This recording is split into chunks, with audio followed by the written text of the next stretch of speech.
Autoline Live from Woodward Avenue is brought to you by Dodge, born Dodge, and by Mopar, authentic parts and accessories, expert service, express lane, tires, and more.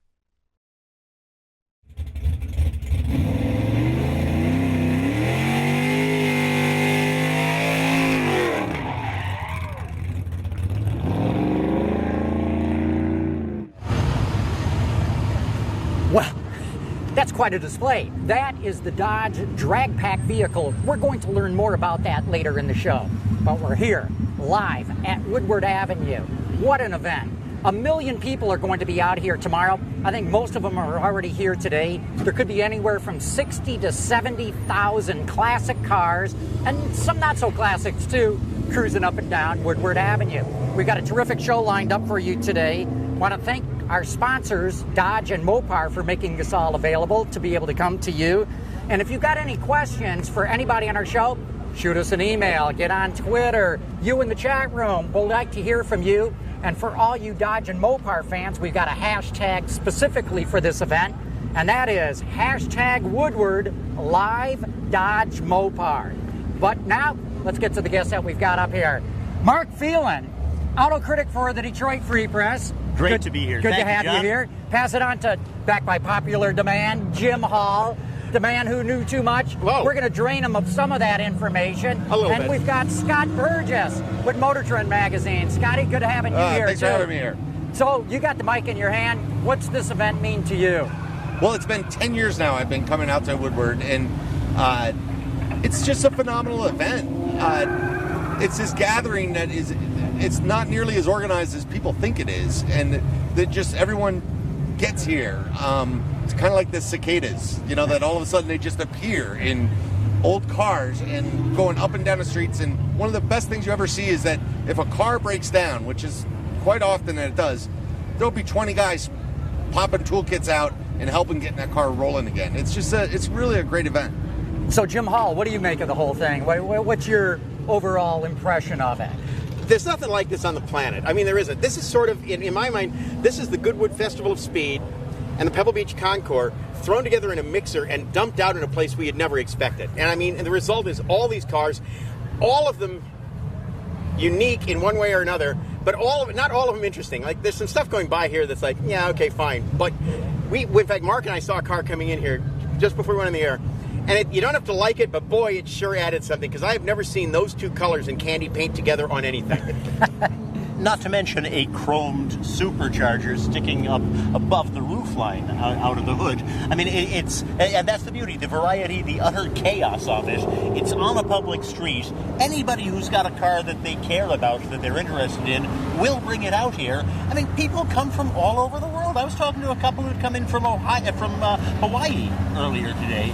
It's just, it's unbeatable. If you like crowds, if you like seeing people interested in stuff, it's hard not to love this. You know what, I didn't get it. Here's the 20th anniversary of this event. And at some point, we're all saying it's got to run out of steam at some point. I swear to God, there's more people down here now than there was last year. This event almost seems to be building in popularity. And part of it, what's great, is that every year, as time goes by, more cars qualify for classics, and there are more cars that people are tuning. You don't see every day. Woo! Now that's a true one-off. That is definitely a one-off. Let's take a 1960 Imperial and then take the chainsaw. And the result is the astonishing piece of hardware you've just seen before you. But again, you see that here. You won't see that at the Goodwood Festival of Speed. They'll have some poxy Formula One car or something. Who cares? Right. There are lots of those. But there are lots of those. Yeah. There's only one of those. And it's cruising down the street. Yep. And there are the acknowledged... There are the two colors, by the way. Oh, yes, that's it. Oh, my God. That is such a keeper. Oh, look at it. What is that, a Buick? That is a Buick. That's a Buick Electra 225. And part of what's wonderful about this is that people who know cars as well as you are looking at things 20 feet away and saying, what's that? Yeah, Is that right. a Buick? Yeah. It's a guessing game, and everybody's having fun. I mean, I adore this event. Well, and to another point, there are no judges that decide who can get here. Basically, the Department of Motor Vehicles, if you can get a license plate on the car. That sometimes doesn't even limit them either. And as far as judges, I disagree. The thing is, there are about 300,000 judges here, because everybody here is a judge. Has an opinion. They have an opinion, and they're all right, okay? Now, you may disagree with them, but it doesn't make them wrong. But you still get on the road. You still get to be part of the entire thing. And so that's the best part about it. If you could drive here, you could be in it. That's right. So, Jim, we were supposed to have Sid Mead here, as you guys well know. Sid, and we've been telling the audience all about it, that Sid was going to be with us, standing out here talking about cars.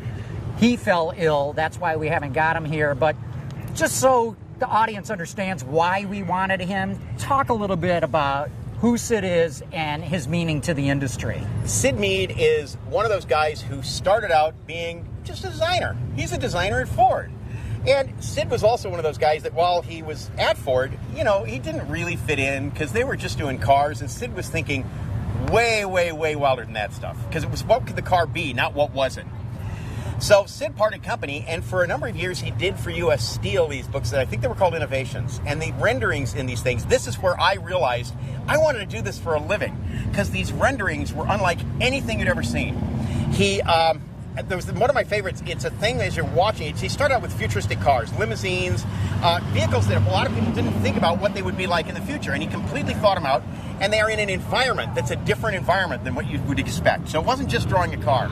He did this one rendering for Automobile Quarterly, because he started doing specific renderings for Automobile Quarterly that were amazing. One of them was of basically a unicycle stabilized cabin vehicle that in its own way is sort of like a Segway on steroids. And you wore it like a pack. It was an astonishing rendering. You know what I How love? many years ago was that? And he was doing all this so long ago, he was a futurist as well as an artist. That was in the Exactly. 60s. I think he did the U.S. Steel stuff. Yes. And what I love, here we are talking about wearables today. And automakers are going, hey, you can get an Apple Watch and you can start your engine. Yeah. And Sid already had the idea. No, you wear your car with you. Exactly. So wthere was another thing, too. As Sid went along, he basically was asked, because his renderings of cars were amazing, and I think people would see those in Automobile Quarterly. So the motion picture Blade Runner is being done, Ridley Scott, and Ridley is one of those guys that is is a stickler for detail. For example, there's a scene that was cut out of the film that has the Harrison Ford character walk in front of a newsstand, and he didn't want any existing magazines in the newsstand or foods that would be sold on the street. So the production crew had to make all this stuff up. And so they said, well, to Sid Mead, can you render up some cars for us? So he did. He started doing vehicle renderings for the Spinner, the Flying Car, Deckard's car, but he would never just do the rendering of the car. It was in an environment. And they looked at these things, and it's like, he's doing the production design. And he ended up doing it, but he's being paid for the cars. But his hand in that film is everywhere. And arguably the most visually influential movie of the 1980s. I mean, it changed how every movie after it viewed the future. And it was Sid. Right, and it was Sid. And the truth is, he did stuff for Tron. The light cycles are, I believe, his design. And the light cycles, I remember when I first saw them, and those were neater than the dickens.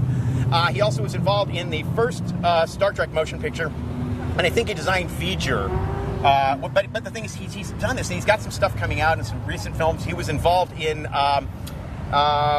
Elysium, with both the design of Elysium, some of the stuff down on the ground. He is a futurist. He's a visual futurist. And we should say he's, 80-something years old right now. And he's a car guy. He's a car guy. You know, He's been wanting to come to the Dream Cruise for years, I hear. exactly. And it's a shame because he's still got to see it. I mean, there's nothing quite like this. There isn't anything like this. What am I saying? Quite like this? Yeah, no. And what you were saying about the unique visions of the cars, it may be awful, but somebody saw it and executed it, and it's hard for me to believe that he would not enjoy seeing that done, no matter how horrendous some of the results are. Even that horrendous there's a certain subjectivity there that I go, Phelan. So yeah, it's a shame that he couldn't be here. There's always next year. You know, maybe we'll be able to get him back. But I just wanted the audience to know why we wanted Sid Mead out here with us. Yeah. The guy's really something special. And if him not being ill, he would be here with us. Exactly. And with any luck, next Dream Cruise we'll have a chance to share it with him. Yeah, exactly right. So, Scott, you looking for anything specific out here today? You got a favorite you got your eye peeled for? No, I've always been a big fan of the early 60s, and great thing about Dream Cruise is there's so many vehicles that are really from that 60s era. I mean, that seems to be the prime era of vehicles that we see. There's a lot of that space influence, and I like the long, low, lean cars, and I like all of the burbling sounds. I don't know how much exhaust is emitted through the Dream Cruise, but I'm sure it's tearing a hole in something. Oh yeah, I'm sure the EPA doesn't We're all like it. losing about a year of our life standing out here at the curb, especially with something with a really big displacement, low RPM idling engine comes by, and it's more gas is coming out of the tailpipe than it's burning, for God's sake. And it's leadened. Yeah. We can only hope. Now, some of this exhaust brings you back to the days when you actually could just shut the door in your garage and leave the engine running and kill yourself. Now what comes out is harmless. This stuff, serious toxicity along the length of Woodward. Hey, nobody gets off this planet alive. Yeah. So we may as well enjoy at least the car part of it here today. Yeah. And if you do come here and you're not from around here, you won't die from it. It won't kill you. In fact, It'll make you stronger. Well, yeah, that's right. Because that does not kill you makes you stronger, but they didn't tell you it leaves scars. Horrible, horrible scars. Chrome-shaped, chrome-colored scar. Only if you're lucky. Okay, guys, now we got to jump to another segment because thanks to the miracle of electronics, Mark and I are going to teleport ourselves a couple of miles down the road and do a segment that we shot earlier today. But first, we've got this important message. We don't have to worry about predators like our ancestors did. No saber-toothed tigers stalking from the brush. No dire wolves circling the camp. There are no more monsters to fear. And so we have to build our own.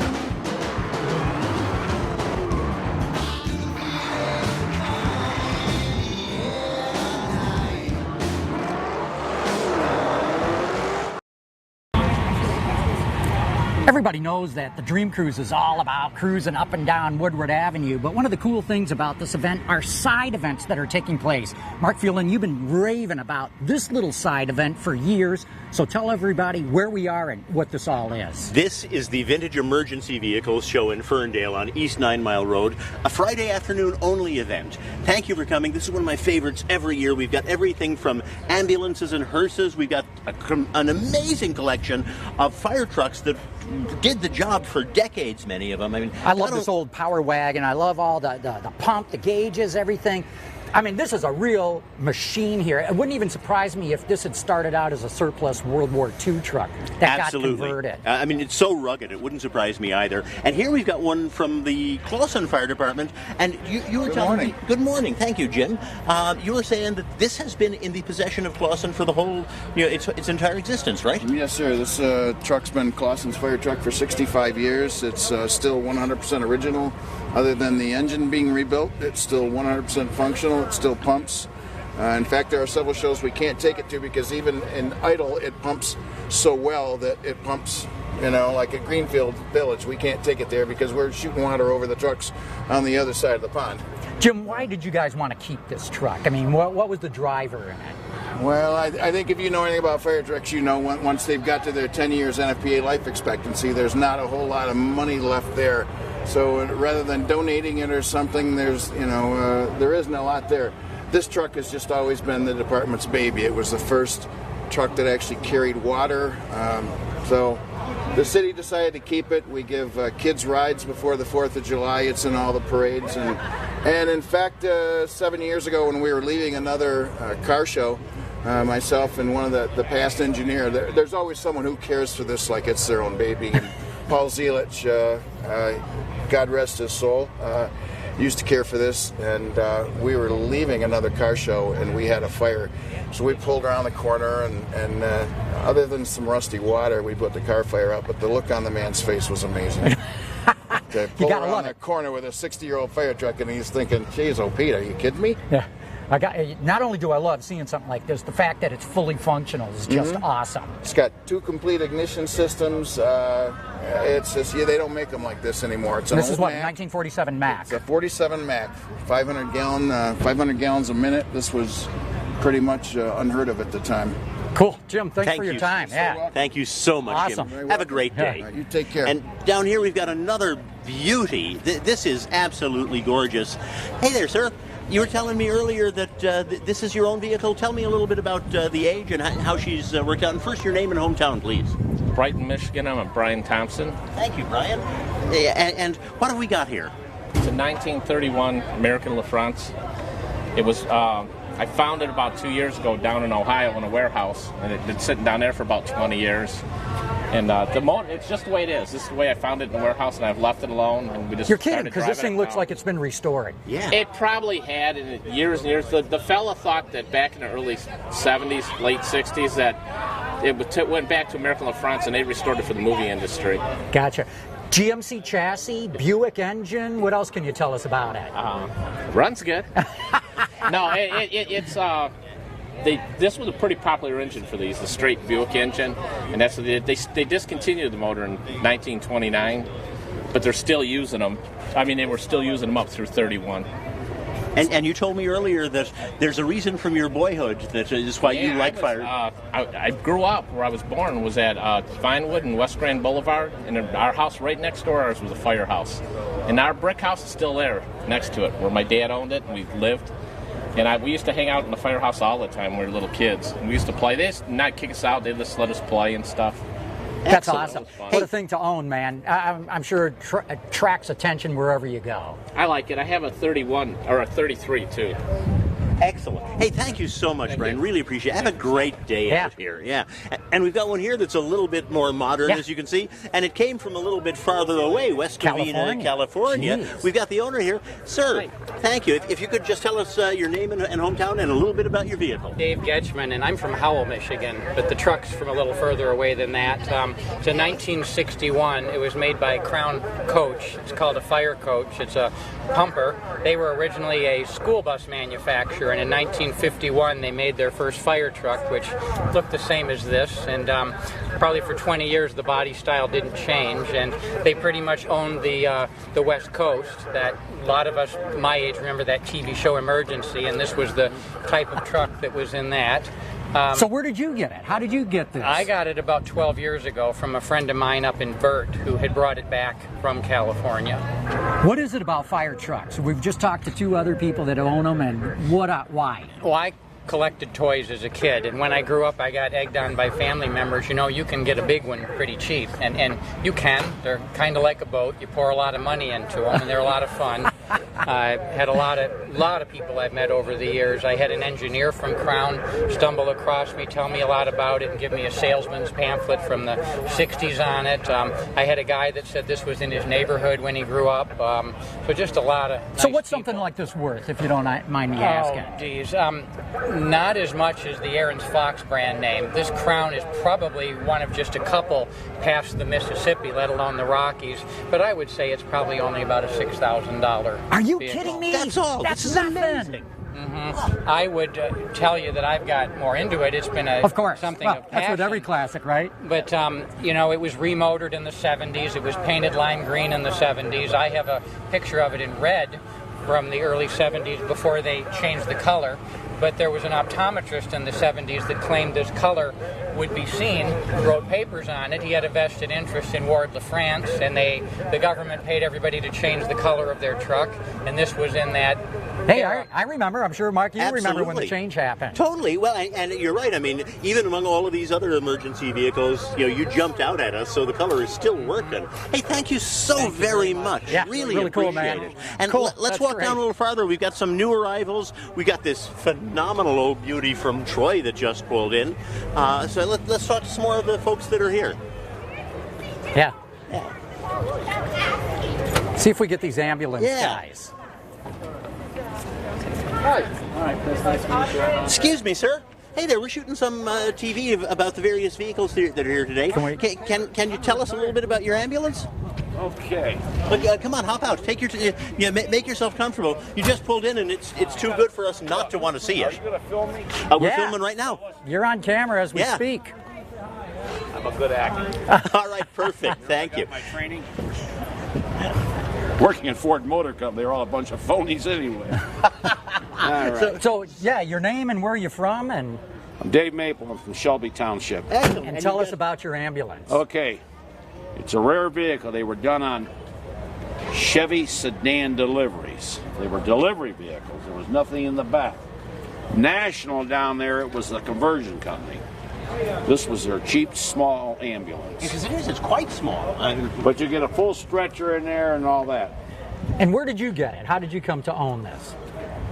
There's a little hick town up in Michigan called North Branch. It's up in Lapeer County. Guy told me what he had, so I bought it. And was it in this kind of condition? How long have you owned it? I've owned it since '93. I've repainted and everything. I took my name, went Maple Leaf for an ambulance service, and only people who use the Red Cross is the Red Cross. I didn't know that. So the Red Cross, you have to be official to put a Red Cross on something. With the American Red Cross. So they use a green, a gold, a white cross of some type. Okay. That's why they call us an ambulette. It's got nothing to do with Canada.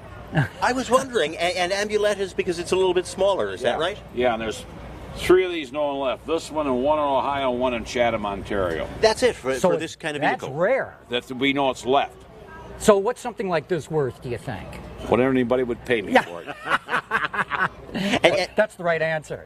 What? No, I just interrupted you. Please go on. Well, I've modified it. It looks old, but it's everything modern underneath. Really? So all the running gear, engine, brakes. It's all modern. Rack and pinion, steering, power steering, power gosh. brakes, air conditioning. Awesome. You need air today. Oh yeah. He's going to pop the hood for you. Oh, great. Well, thank you very much. Yeah, thanks. And thank you. Really appreciate it. This show is going on until about 4 o'clock on East 9 Mile in Ferndale. Just down the way, the Ferndale Fire Department is giving bucket rides, literal bucket rides, to kids, for fun. And at about 4:30 or so, there's a parade that goes up Woodward from here to 13 Mile of all of these emergency vehicles. If you come out, I mean, there's Hummers, there's old military stuff. You won't believe the variety of things. It's one of my favorites every year. Thank you for coming, John. Yeah, no, thanks, Mark. And with the magic of electronics, I'm going to teleport myself back to where we were before for an interview with Mark Trostle. We're back live. We're at the Dodge display down at the Woodward Dream Cruise. Joining me right now, Mark Trostle, the head of design for all Dodge. And by the way, if you got any questions for him, you can use that hashtag that we gave out earlier, which is hashtag Woodward Live Dodge Mopar. I know it's a mouthful. That's one of the ways to get questions here. But so good to see you, Mark. You too. And okay, we got to talk about this Viper, and this isn't just any Viper. This is the ACR, the American Club Race. This is a track car, right? It truly is. It is legitimately a race car for the street. Just as what the Hellcat, Challenger, and Chargers are doing for us, for the muscle car being the fastest muscle cars out there, this is the fastest Viper we have ever built for the track. You're a designer, so tell us about some of the details that you add to it, because visually, this thing even stands above the regular Viper, which in itself is an eye grabber. Yeah, and that's what that's the great thing about SRT products is that they're functional first, but it's my job to make them beautiful. So we, to make this car as fast as it is, there's some things that we did to it that help the aerodynamics of it. The vents, you see these on a lot of race cars as well. These actually take pressure out of the wheel opening and help to create downforce on the front of the car. So they're functional. I mean, they're beautiful. They're really cool functional. looking, exactly. But they're not just there Something for that you good still looks. want to touch, but yeah, and they're actually removable, so our customers can pull them out when they get to the track as well. The car has almost 1 ton of downforce on it, and we accomplish that by adding pieces like these we call dive planes on it. There's actually an extension splitter that comes onto the front as well that bolts onto here to help create all that downforce that's on it. But all these things that typically you see on race cars that aren't always pretty, we wanted to make it as beautiful as we could for the ACR. All carbon fiber. All carbon clearly. fiber, the hood, the roof, deck lid is carbon fiber, and then the doors and sill are made out of aluminum. So very lightweight. And it's a great way for us to experiment with different materials as well. What I like about these extensions too that you put on is, I mean, they make this thing look mean. They make this thing look all the more purposeful. Yeah. That's one of the things that we're very proud of with our Dodge products is that they all have an attitude to them, and it's a great thing to be out here on Woodward because when you see these cars coming up on you in the rearview mirror, you're intimidated. So we like doing that. That's right. It's obviously 645 horsepower. Okay, let's pop the hood on this thing. So I have to look at the engine on it. So, one of the neat things of the Viper is the fact that we have this clamshell hood on it that really, I call it this kind of, it's a heroic car with heroic proportions, and things like this just add to that beauty and the well, it's sculpture functional of too, it. right? I mean, number one is now you got total access to be able to get to anything under the hood. Absolutely, absolutely. This is pretty wild. Inside, I know Inside, you've added a couple of touches. Yeah, we've got different variations for the ACR. Obviously, it's all about how lightweight can we make the vehicle. Alcantara on the steering wheel. You can see on the door as well. We actually have a checkered flag that goes along with that ACR badge that we have on the vehicle. That ties into our past as well with the other ACRs we've done. Yeah, and let's get the camera on that too, if we can. On this door panel, you've got this sort of checkered flag pattern to it. Yeah. How do you do that? Yeah, it's a laser etching. That's the process on it, but it's a great thing. It's very subtle, but something that our customers really like. And that's one of the things that we've learned from coming to events like this is that we were here last night with Viper owners, and the customization that they do to their vehicles is fantastic. Well, this is a hand-built car. And this is a hand-built car, and so we actually have a program now that lets our customers custom design their cars with colors, up to 16,000 different colors they can choose from with stripes, and it's truly a one-of-one car. When they pick that color, we will not build that color the rest of the year. So it's a is that really, right? Yeah, it's a really special car in that sense, because as you say, it is a hand-built car, and we're proud of the fact that this is actually this is the only car still built within the city limits of Detroit. A lot of sport utilities and trucks, but this is so it's nice that it's our supercar built in Detroit. What I heard too for the ACR is that you can go to the plant yourself and sort of pick out of the parts bin, say put this on, put that on. Right, that's part of the custom ordering. Yeah, we won't let customers do things that will get themselves in trouble. Obviously, this wing is creates a lot of downforce on it, so there's it needs to complement some of the other aerodynamic pieces on it. But exactly that, we let them do what they would like to do on designing the vehicle. Hey, we got a question for you here, Sean. Come on in. If yeah, I'll steal the mic here for a second. Dave Mabel would like to know: is the family face on the Charger a little too close to the Dart? Well, I think we're proud of the fact that, as Dodge products, that we have a family resemblance to them. So everyone knows what a Dodge product is. So the answer is no, that's not a problem. Yeah. That's deliberate. Exactly. Yeah. Okay, and Bill C. would like to know, can every Dodge have a performance look? Absolutely. I think that's part of our DNA. And it better. Yeah, exactly. That's part of our DNA, is to have that performance look and trying to have performance in every single Dodge product that we make. Cool. Another one here from Winston Silbernagel. Is it time for a new Magnum? I love that. We hear that all the time. We certainly like to listen to our customers, and we always take that kind of feedback. Oh, that tells me stay tuned. No. I know, you never comment on future products. Exactly. And we got one more from what looks like a Seinfeld fan here. Dr. Van Nostrand would like to know, can you do an SRT Dart? Another one that we get asked a lot about, and we're certainly looking at what the future is going to be for these products. We would certainly like to do one, but we want to make sure that it would be the right product. I vote for a hot hatch. Yeah. That's my vote. But let's go back to the swing, because this thing is not this has got to be like 6 feet long. It is probably the biggest wing in the industry, I would say. We've spent so much time in the wind tunnel developing it. You can see the sculpture that we put in there, but it's all functional, and that's what the beauty of our products are, is that it really is form and function working together. These louvers on there, they help create downforce without adding drag to it when you're in a corner. So everything you see, even the stanchions on it, rather than just being a piece of metal, if you will, you can see the airfoil shape. Thicker to it. in the It's front. kind of like a wing shape to sure it. It is. And it has some section to it, and it actually twists. So sculpture, it's all about sculpture. No kidding, it does sort of twist. Yeah, right. So rather than just being looking like a machined or milled part, the car is so fluid and formy that these pieces all complement the car. So this has got to be a blast as a designer, to get to go full all out, where, you want to make it pretty, but go fast is the first rule on this car. Absolutely. As a designer, it really makes the hair on my arm stand up, being able to work on things like these. Because as a kid, that's what got me excited about is race cars and that. So to be able to work on something this exciting, it's wonderful to be on the team. No kidding.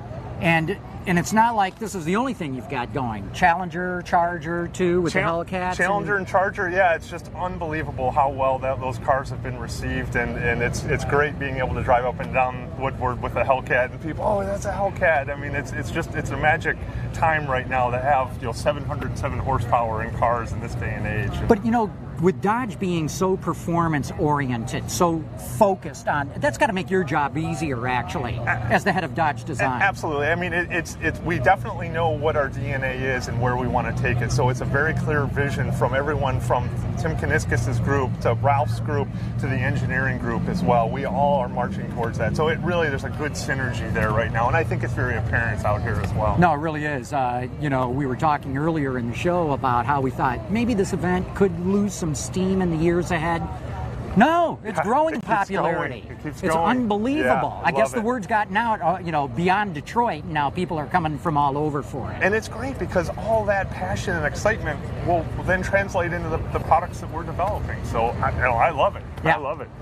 There's some really cool older cars here. As a designer, do you ever go walking through and go, ooh, there's something maybe we could bring back? Not copy, but something that could inspire you. Absolutely. I love, when I'm not doing that, I'm at a car show, but I live to go to car shows and that, because all of those things do influence me. And there's a certain, I refer to it as a soul. That old Mopars and Chargers and Challengers, they have a soul. So to be able to go and look at some of those old 70s cars and that, and take that essence of those and try and put it into our new cars, it's very exciting. Cool. Well, Mark, it's awesome talking to you. It's great to be talking to you at the Dream Cruise, too. Absolutely. Even though the Dream Cruise is officially tomorrow, who could tell the difference? I mean, there's so many people in cars out here. It's just unbelievable. It's wonderful. Hey, thanks again. My pleasure. Really appreciate it. My pleasure. And, speaking of the vintage cars that are here, I'm going to be going around with Jim Hall talking about them. But first, we've got another commercial message. Of all the things that keep you busy, maintaining your car shouldn't be one of them. The experts at Mopar are busy making sure of that. We get the job done right the first time, help you save every time, and get you back on the road in no time. Right now, get 3 oil changes for just $64.95 at your neighborhood Mopar Service Center. Okay, we're back. We're with Jim Hall here talking about some of the vintage vehicles that are on display in the Mopar Dodge area. And this is a classic. This is Jeep. This is not even a CJ. Okay? There's nothing commercial about this. This is military.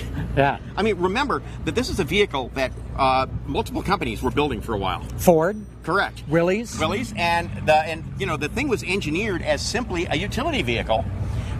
General purpose, GP, that's where the name came from. GP became Jeep. Yep, became Jeep. And then, of course, there was Eugene the Jeep from the Popeye cartoons from the Thimble Theater. So it was one of those things that all sort of had a life of its own. And the truth is, if you had told somebody, probably, let's say, around 43, when it looked like there was an end to the war, that this was going to be an iconic vehicle that would be built until 2015, they say, you're out of your mind. Now, admittedly, this vehicle has not been built through that, and the vehicle that's out there now is such a different product, but it's the pure DNA of what this product is as far as visual goes. These were not real great to drive, okay? Yeah. And they had spokes. The instructions were when you drove them with your thumbs up, because if you wrapped your thumb around the spokes and if you hit something, the feedback and the kickback in the steering wheel was such it could break your thumbs. So it took a bit of finesse that you wouldn't really demand out of today's buyer, okay? Right. But, then again, these cars or these Jeeps were driven at what? 40, 45 miles an hour max, You maybe. were hauling. I can think of about a zillion places I'd rather be, and maybe even in the Bombay of a B-25 than a Jeep at 50. It's just not my idea of fun, I don't think. But think of what they were used for. It was a general purpose scout car. It was to move stuff around. There's some great footage in films where these things are towing small howitzers, small cannons, field cannons, and they're going over bumps, and literally, when the cannon comes up, the weight transfer on the thing, it's astonishing. It's really astonishing. See, there's some video for next year that we should probably have, because it's pretty spectacular. Well, let's wander around. What else has caught your eye here? Well, one of the things that has always caught me, because it's a somewhat impressive vehicle, is the Charger. The original Charger, 66, 67. And we got a dark red one over here. And it's not that it's the Charger, it's what the Charger was originally going to be. What do you mean? The Charger design was the design for the first production car at Chrysler to use a turbine engine. This was the product they were going to offer their first gas turbine in. Because in 1963 and 4, they had their original gas turbine program, which used the Ghia-bodied cars, and they were never going to build the Ghia car. It looked like a Thunderbird. It was very expensive. So the question was, and that was for production intent. So they said, well, we want to do a production product. And the plan was to actually take a Coronet and turn it into the turbine car. Wow, I never knew that. No, it's one of those things, if you go back and look at the design of it, you can kind of see where it came from. The whole idea was to give it sort of a jet intake look in the front. Mm-hmm. And the turbine engine went away, but at the same time, the Mustang comes out, and it's a sporty car, so here's this thing they were planning on doing. It's like, you know, we can actually make this work. And there's an interesting thing. First-year Chargers have bucket seats in the back with a full-length console. And this one does? This one does. Second-year Chargers, they went to a more conventional seat that allowed you to put a person in the middle. The first-year Charger, to me, is really a desirable one. Yeah. And the fastback, too. What a design statement. And that would have been somewhat unusual at the time, right? Well, there was the Marlin. But think of timing. This came out as a 66, Uh-huh. and I believe it wasn't out at the start of the model year. So you already had a fastback from Chrysler on the Barracuda, where they took a Valiant and did a big glass backlight on it. So it was unique, but it was following something that Chrysler was on first, because the fastback Barracuda was only a fastback originally, and it came out before the fastback Mustang. Let's walk down here, because this is one of my favorite cars with the big wing on the back. You know where I'm going. I know with where you're this going. Too. An Aero Warrior. Yeah. I mean, this is what, a 71 Charger, I Correct. believe. And no, actually, built, really? no, it's a 70. Okay. I'll tell you why. The 70, what happened in 71, the only guys that built the Aero car for 71 was Plymouth with the Roadrunner Superbird. And these were built. This thing started out as a product called the Charger 500. And what it had was a regular Charger front end, but it had a Coronet grille, because that inset grille that looked so cool was horrible for aerodynamics. It packed up with air, made the front end light. These things have flush backlights, where normal 68, 69, and 70 Challengers have an inset backlight. It's a drag thing, so this had it. But that was done originally for the Charger 500. And the people will see this and they see a Superbird and they say the front end's the same. The front fenders are different. The actual nose cones are different between the two. Is that right? Yeah. They use the same lamps, but if you see them, the shape of the noses are different. Very interesting. I mean, only people as detail-oriented as I spot this stuff. That's right, and because I never noticed that before. Ford had done an Aero Warrior car in the form of the Torino Talladega, which was an extended nose on a Torino for Aero. And then they were proposing something with an extremely long nose with hideaway headlights called the King Cobra. And apparently it was shown to NASCAR and they went, no. They shut it down cold. Yeah. For this vehicle, see what happened when they went from 70 to 71, they significantly increased the number of vehicles the dealer had to offer to make the homologation for it. And by the time they did the Superbird, they had to do one vehicle per dealer. Wow. And the Plymouth dealer network at that time was larger than the Dodge dealer network, so it was a lot of product they had to build. Very interesting. And one more over here that's really caught my eye. This drag race car with all the glass removed, except for the windshield. Mm-hmm. I mean, I thought, now you can take this idea and use it, Jim. Here's a way to lightweight a vehicle. Take all the glass out. Yeah, there's some downsides to that for the street. But, you know, the advantage is, you're right, it's going to be lighter. And there's other things, too. This car doesn't have irritating things like headliners or sound insulation. That makes the car kind of tough to sell. But, see, it's interesting because it's next to a car that was one of the Pro Stock, I want to say factory cheater cars. Mm-hmm. In fact, this is really one of the original funny cars, isn't it? No, it is not. That's just it. This was technically a production car. No. Yes, and the clincher is it has a different wheelbase. Yeah. Chrysler did different wheelbases. They shortened the wheelbase. Let's walk around to the side so that we can get the camera to take a look at that. They would shorten the wheelbase on these. One, they didn't have to bother packaging a rear seat, so the intrusion of the wheel wells wasn't a problem. The other thing is, by shortening the wheelbase, the weight transfer the rear was better for drag racing, so they were doing these cars. I believe this is one of the reasons that it was AFX. It's the factory experimentals. I think that's why this class went away. They were getting to be two cheaters. Yeah, it wasn't Pro Stock. It was factory experimental. And the AFX class was really interesting. GM was doing stuff with some serious big blocks and smaller vehicles. And AFX also included the Ford Thunderbolt, which was a Fairlane with a 427 in it. You know. But the drag racing era, it was really an intriguing thing because every manufacturer was trying to outdo the other guys with a product that was just, I mean... And some of it was tested right out here on Woodward. A lot of it was tested here on Woodward, where the guys would just take out cars with them plates, and they weren't racing, of course. Of course. No, they were not racing, but they were exercising the cars and kind of seeing what they could do. They were evaluating potential. Well, that's why we're here today. Yeah. I know you got to say that, but anyway, fascinating. Love your viewpoints, your knowledge on this. This is excellent, Jim. Thanks so much. Pleasure, John. Hey, we're going to go to another interview right now with Tricia Hecker from Mopar, and come on this way. Here you go, Jen.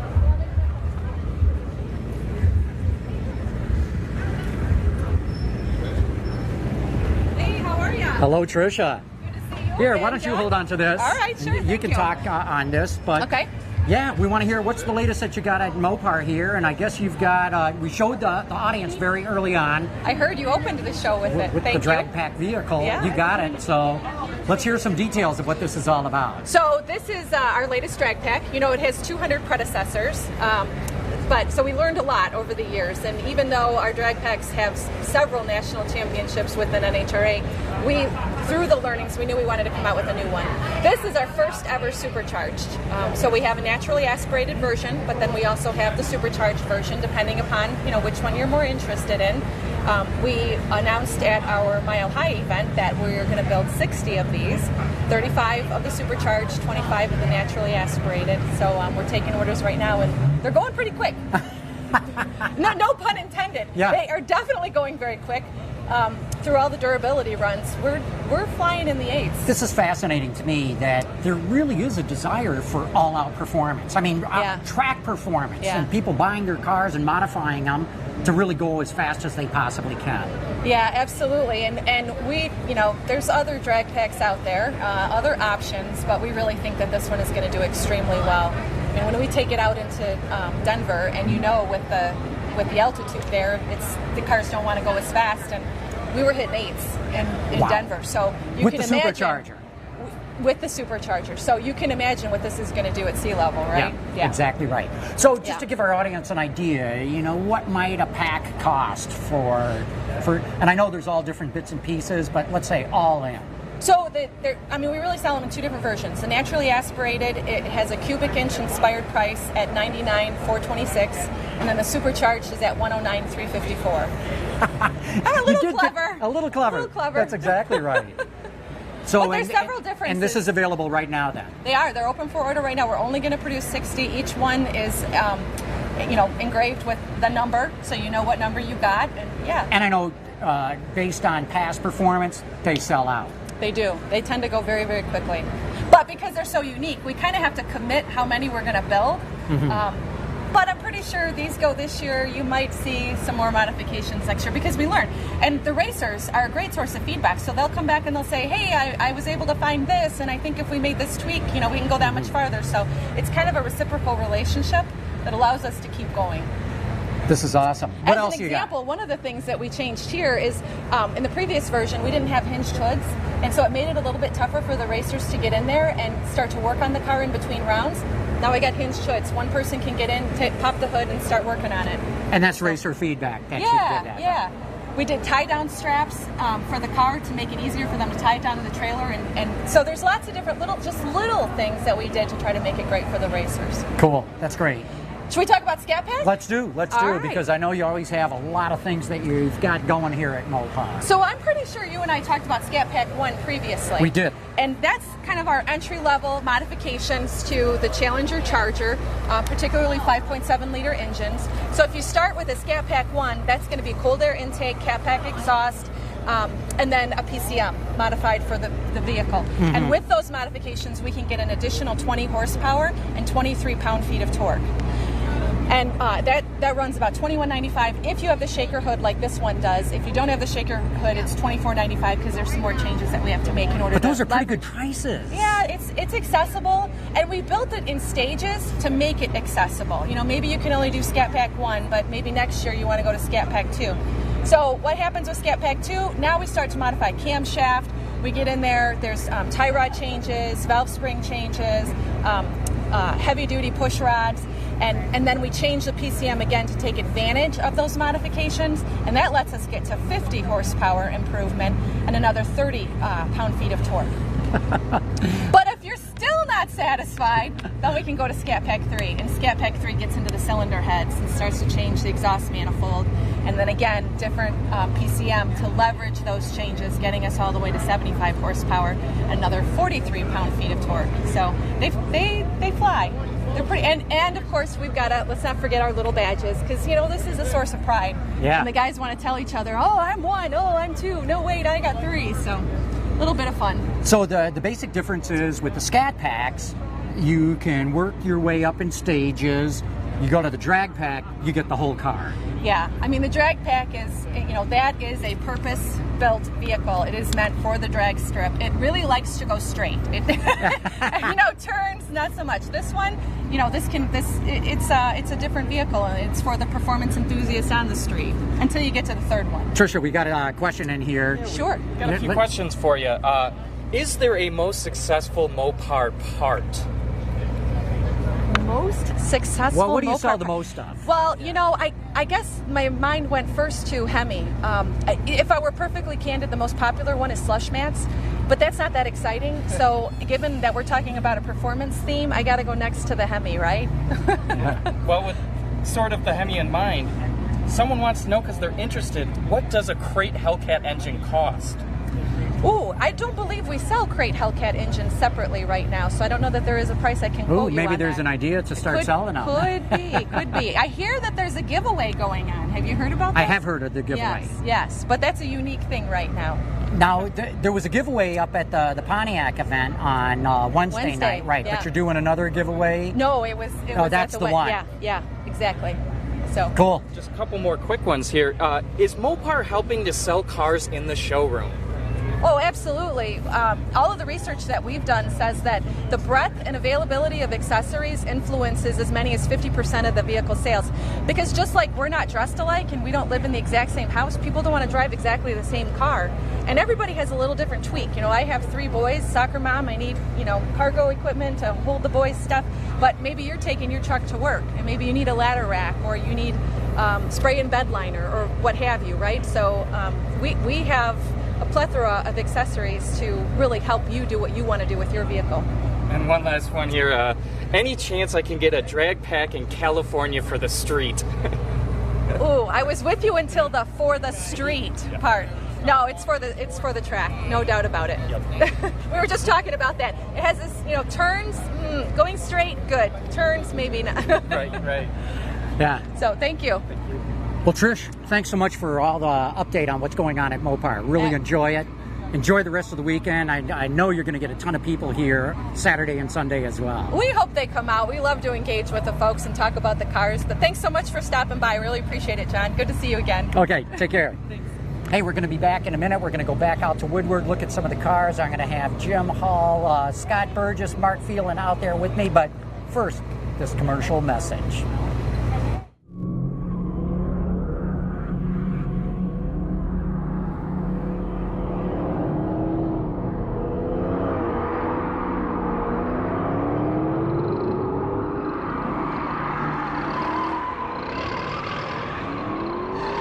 Do you know how hard it is to do a commercial with a Dodge and not do a burnout?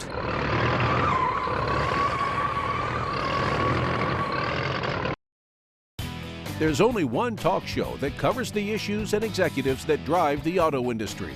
Turn to Autoline this week, every Friday at Autoline.tv or on your local PBS stations across America. Autoline this week. You can't get more inside the industry. You already know that you can listen to Autoline's Industry Insight in places like YouTube and Stitcher, but did you know that you can also listen to it live in your car? It's simple. Just pair your smartphone with your vehicle's Bluetooth connection or plug into the aux jack. Then navigate to Autoline.tv using your phone's browser.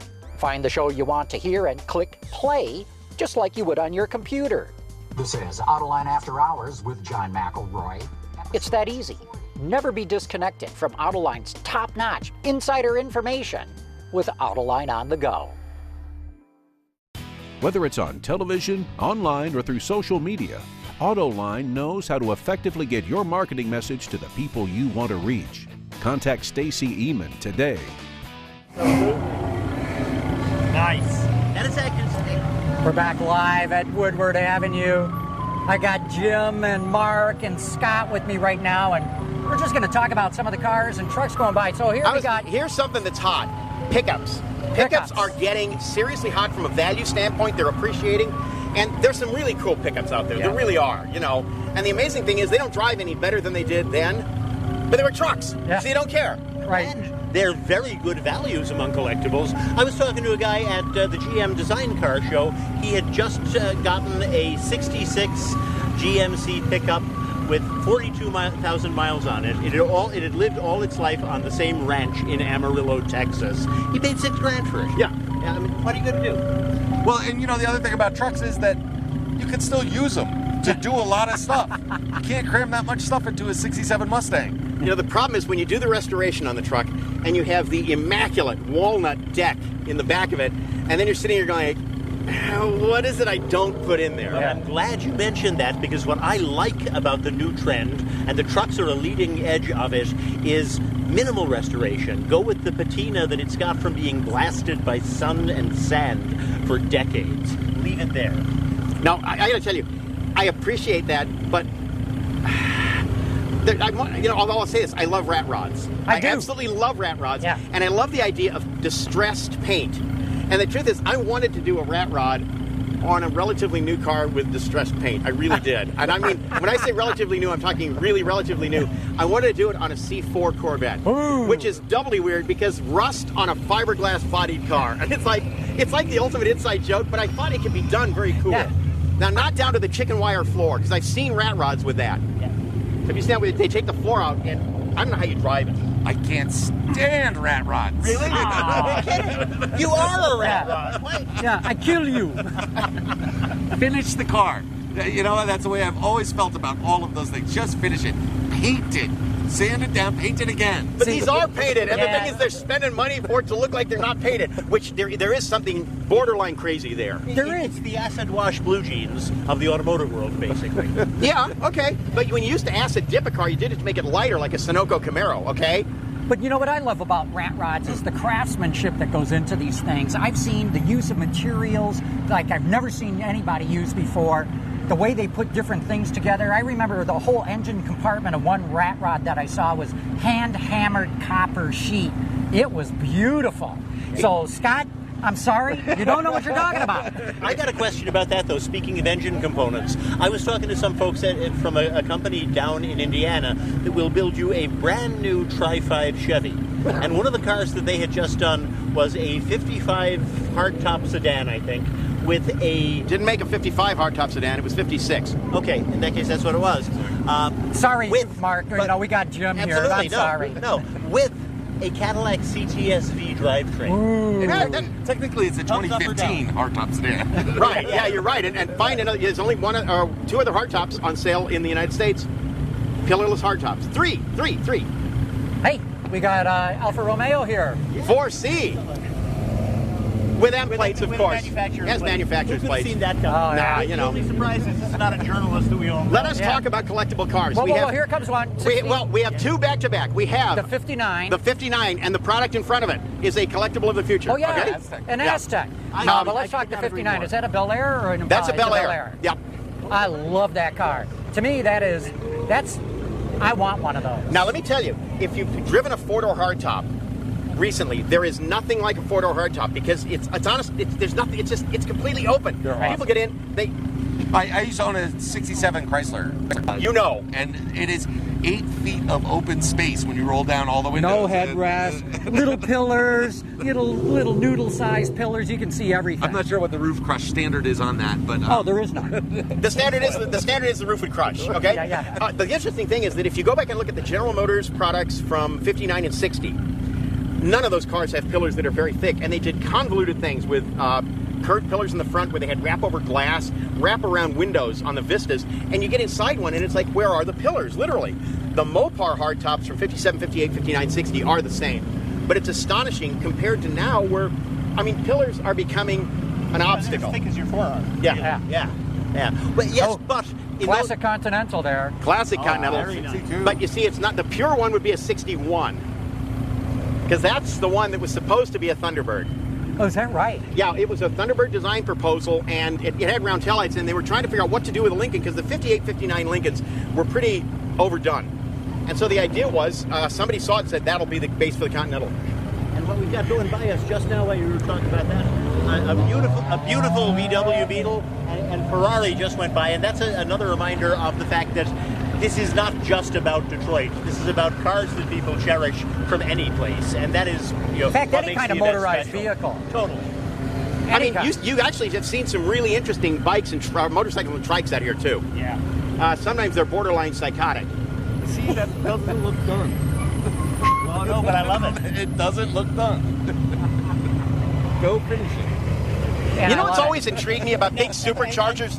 You know what's always intrigued me about big superchargers like that is, somebody says they add 200 horsepower, but it takes 100 horsepower to drive them. Yeah.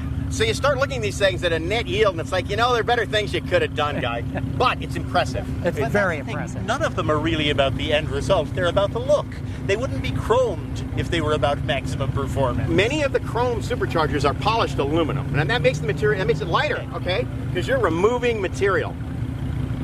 But I love the sentence. Many of the chromed superchargers are polished aluminum. You know what I mean, Phelan. But now look, and here we've got a whole row coming up, just one after another. I mean, people talk about, go to Havana to see the old cars. No, come to Royal Oak. Here are two back-to-back 58 Chevys, and it looks like we've got a Bel Air and then an Impala, and that was the first year for the Impala, the second car. Hardtop and convertible only, with things like this useless chrome fork on the side and vents in the roof that vented the chrome trim. Because the chrome trim on those things would get very... trim was hot. It would get hot, exactly. Okay, here we go are some of the Mark trikes. said. This is the thing with trikes. You see things here. The second trike, if you look at it, that's basically a car. Yeah, that's a 6-cylinder Chevy engine in it, V6. It's a Vortex 6. It says Chevrolet. And that it is. You're right, though. The good weather this year is bringing out more bikes than I remember seeing in the past, and that adds to the look and definitely to the sound. And depending upon which incompetent meteorologist you were talking about, it's supposed to be raining now. Yeah. And it's not. It's not. Why would you put so much chrome on the SRT 300? It's making a statement, okay? And I will bet you, Scott, that we will never see another one like that. Yeah. I'm sure we won't ever see. One of one. That's collectible, okay? You have to remember, when it comes to personalization, John Chinella, who was the chief designer for Pontiac 2 Studio for years, he's the guy that actually sold Mitchell on the Firebird, a decal on the hood. They turned the lights down in the studio. They had them just on that. And when Mitchell came in to look at it, they were playing the sound of basically a Super Duty going, "Rah, rah, rah." And he goes, okay, do it. But Chinella said one of the issues is everybody is a designer. Only darn few of them went to school for it. Yeah. But that's interesting how you got to sell management as a designer. You got to sell management on your design ideas. And you have to sell management on yourself. You are the brand if you're a designer, and if you convince them to follow you, they'll follow you anywhere. Sometimes for good, sometimes for ill. Yeah. But remember, there's no such thing as a bad design. There are only bad designers? No, I would say there's bad execution. I like that line. Yeah. Well, we already saw the Aztec, so we know how it goes. But I'm with Jim, though. That's a future collectible. The people who have Aztecs adore them. They're going to be well kept, taken care of, and they are going to be unique. I mean, 15, 20 years from now, they're going to draw crowds. Hey, GM got to that segment first. Yep. Actually, the vehicle is actually a decent vehicle. It's just that a lot of people could not get by the lights. The wrapper was controversial, which in a way says it's no different than a Porsche Panamera. Now, I just realized that I have, in a medium that can be recorded, said that an Aztec is like a Porsche Panamera. You know all the ways that matter. That's right. And they both have lots of headroom in the second row. Okay? The similarities are unending. It's again and again and again. Right? They're just spot on. They just keep coming. So I'm happy. I saw the 59. It was a Bel Air. Yep. Bel Air, Impala. It's always kind of the same thing. But anything, Jim, that you really want to see here? Yeah, the truth is, I want to see 3 cars, and they're all the same platform. I want to see a 66 Toronado because there's nothing like it. Yeah. I want to see a 66 Riviera because that was the car that made the Riviera spectacular. The 63, 64, 65 Riviera is pretty. It's a really nice car. The 66, 67 are spectacular. And I have a favorite car of that period, and it's actually the 67 Eldorado without a vinyl top and the Dalmatian interior, which was a black and white houndstooth check. That, to me, it's everything. Okay, Mark Phelan. I want to see the lowrider that is coming up behind us right now. I adore those things, and I had not seen one of them this week yet. That's the car. You mean the Comet? That's not really a lowrider. No, you're right. I thought it was when it first came up. That's just a huge lift kit. You're right. No, so I still want to see a lowrider with chromed underbody for display. Okay, and Scotty? You know, there's a guy that he's always driving every year. You'll see him, and I love to look at it. And it's a '76 Cadillac Eldorado convertible, which was the last great American convertible. Yes. And it's a big white one, and he rides with a big cowboy hat. Red interior in his car, yeah. And it is a fantastic car. And every time you see it, I'm always just like, oh, I wish I'd see a for sale sign. It's bigger than life. Yeah, it is. Hey guys, we're going to have to wrap this up, but I want to thank all 3 of you. You know, Jim Hall, Mark Phelan, Scott Burgess, it's been awesome. Really want to thank our sponsors, Mopar and Dodge, for making this happen. And because of that, here's how I'm going to end off the show. They've dropped off an ACR for me to get into. And I'll see you chaps later. And I hope all of you have enjoyed this show as much as I have. Happy clean cruise.